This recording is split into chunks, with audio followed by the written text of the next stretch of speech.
प्यारे बच्चों, आइए हम फिर आपके बीच में जो सामाजिक विज्ञान के 20 बहुविकल्पी प्रश्न हैं उसको कराने का प्रयास कर रहे हैं। जो पहला क्वेश्चन आपके स्क्रीन पर है, जो दिया गया है, 1848 की क्रांति किस देश से शुरू हुई थी? तो ऑप्शन ए है आपका फ्रांस, बी ऑप्शन है जर्मनी, सी ऑप्शन है इटली और डी ऑप्शन है रूस। तो यह किस देश से शुरू हुई थी? तो पहला ऑप्शन है बच्चों आपका फ्रांस। फ्रांस देश से यह 1848 की क्रांति शुरू हुई थी। दूसरा ऑप्शन है बच्चों आपका राष्ट्रवाद का संबंध किससे है? तो राष्ट्रवाद का संबंध बच्चों राष्ट्र की भावना यानी सी ऑप्शन आपका सही हो जाएगा। करेक्ट आंसर देने का केवल प्रयास कर रहे हैं। जो राष्ट्र की भावना राष्ट्रवाद से संबंध है। तीसरा ऑप्शन है बच्चों जर्मनी का एकीकरण किसने किया था? या जर्मनी का एकीकरण किसके नेतृत्व में किया गया था? तो ऑटो वान बिस्मार्क के नेतृत्व में किया गया था। बी ऑप्शन आपका क्या हो जाएगा? सही हो जाएगा। अगला क्वेश्चन है बच्चों असहयोग आंदोलन कब शुरू हुआ था? तो असहयोग आंदोलन बच्चों 1920 ईस्वी में शुरू हुआ था, यानी सी ऑप्शन आपका करेक्ट हो जाएगा। अगला क्वेश्चन है बच्चों दांडी मार्च का मुख्य उद्देश्य क्या था? तो दांडी मार्च का मुख्य उद्देश्य बच्चों बी ऑप्शन हो जाएगा नमक कानून को तोड़ना था।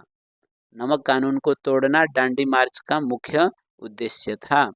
अगला क्वेश्चन है बच्चों नागरिक शास्त्र से, जो लोकतंत्र का सर्वोत्तम रूप कौन सा होता है? लोकतंत्र का सर्वोत्तम रूप कौन सा होता है? तो छठवां का ऑप्शन आपका लोकतंत्र हो जाएगा, यानी सी ऑप्शन आपका सही हो जाएगा बच्चों। अगला क्वेश्चन है भारत का शासन तंत्र कैसा है? तो भारत का शासन तंत्र बच्चों संघीय है, यानी बी ऑप्शन आपका सही हो जाएगा। ठीक है बच्चों। अगला क्वेश्चन है लोकतंत्र में सत्ता किस के हाथ में होती है? तो लोकतंत्र में जो सत्ता होती है बच्चों वह किसके हाथ में होती है?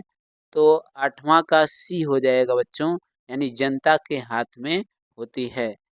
ठीक है। अगला क्वेश्चन है बच्चों संविधान का संरक्षक कौन है? तो संविधान का संरक्षक बच्चों सर्वोच्च न्यायालय होता है, यानी सी ऑप्शन आपका सही हो जाएगा।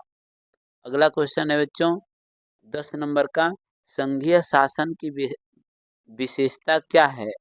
तो संघीय शासन की विशेषता बच्चों आपका सी ऑप्शन होता है सत्ता का विभाजन।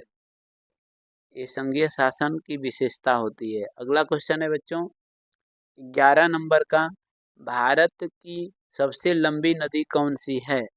तो भारत की सबसे लंबी नदी की बात करेंगे तो यहाँ पर बी ऑप्शन आपका सही हो जाएगा, गंगा नदी। अगला क्वेश्चन है बच्चों 12 नंबर का काली मिट्टी किस फसल के लिए उपयुक्त होती है? तो यहाँ पर सी ऑप्शन आपका सही हो जाएगा बच्चों, कपास की खेती के लिए काली मिट्टी उपजाऊ होती है। अगला है क्वेश्चन मानसून पवनें किससे प्रभावित होती हैं? तो मानसून जो पवनें होती हैं बच्चों यह आपका डी ऑप्शन सही हो जाएगा, तापमान से प्रभावित होती हैं। अगला क्वेश्चन है बच्चों भारत में सबसे अधिक वर्षा कहाँ होती है? तो असम असम के मानसीराम में यह सबसे ज़्यादा वर्षा होती है। अगला क्वेश्चन है बच्चों डेल्टा डेल्टा किस नदी द्वारा बनाया जाता है? तो डेल्टा बच्चों आपका सी ऑप्शन सही हो जाएगा, गंगा नदी के द्वारा बनाया जाता है। अगला ऑप्शन है अगला क्वेश्चन है बच्चों अर्थशास्त्र से विकास का सही माप क्या है? तो विकास का सही माप बच्चों 16 नंबर का सी होता है मानव विकास, HDI जिसको शार्ट में बोला जाता है। अगला क्वेश्चन है बच्चों, प्राथमिक क्षेत्र में कौन सा कार्य आता है? तो प्राथमिक क्षेत्र में बच्चों कृषि आती है, यानी सी ऑप्शन आपका सही हो जाएगा। ठीक है, 18 नंबर का क्वेश्चन है बच्चों, बेरोजगारी का मुख्य कारण क्या है? तो बेरोजगारी का मुख्य कारण है बच्चों सी जनसंख्या में वृद्धि। जनसंख्या में वृद्धि आपका बेरोजगारी का मुख्य कारण है। अगला क्वेश्चन है बच्चों, मुद्रा कौन जारी करता है? तो मुद्रा जारी करने वाला इसमें ऑप्शन हो जाएगा बच्चों बी, आरबीआई, यानी मुद्रा को जारी करने वाला कौन है? RBI, reserve bank of India. ठीक है, अगला क्वेश्चन है बच्चों, वैश्वीकरण का अर्थ क्या है? तो वैश्वीकरण का अर्थ होता है बच्चों, यानी सी हो जाएगा, देशों के बीच व्यापार को बनाए रखना वैश्वीकरण का क्या होता है? अर्थ होता है। थैंक यू बच्चों।